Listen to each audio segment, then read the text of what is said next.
my style kind of morphed into, call it a confident wonk. It's confident and wonky, where like I'm intentionally, this is how I draw. My name's Kate Bingaman-Burt. I'm an illustrator and educator, and you are in my studio / workshop space called Outlet. Outlet is a space where I have my illustration practices upstairs, and then downstairs is where workshops can happen, either that I would teach or I invite other people to facilitate workshops, pop-up events. I have a zine library down here. Is this an actual like physical manifestation of all the things that I'm interested in one spot.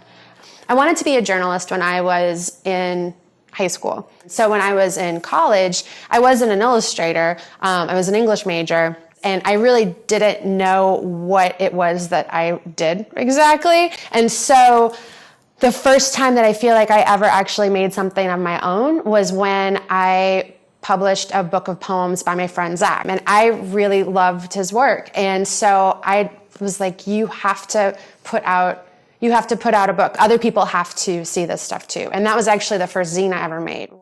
And then both of us organized an event where we had a lot of other people that were writing and acting and playing music. And we just made an event. We were 19 years old. And that's something at that moment I felt like, this is cool.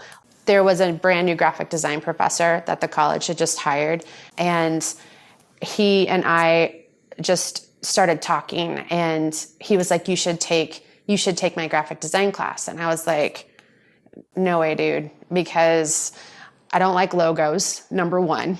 I think that's stupid, and I am really messy, and so you don't want me in there. And he was like, you have no idea what graphic design is.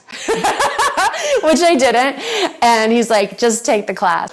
Taking graphic design classes, I actually really discovered that I like the combination of like, oh, I can still like, it's visual storytelling. And I got a job and I was a designer, and I really, really liked that way of working. It just fit for me.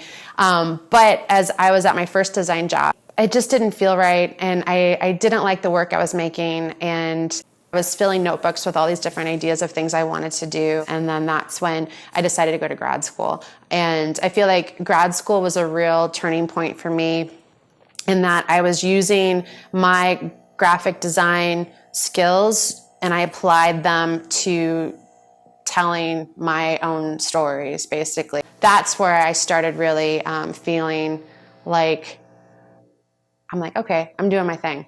And yeah, that was like 15 years ago. So, yep. I'm pretty happy what I'm doing right now. Yeah. I feel good about, I feel good about this. And if I couldn't do what I'm doing right now, I would be a private detective.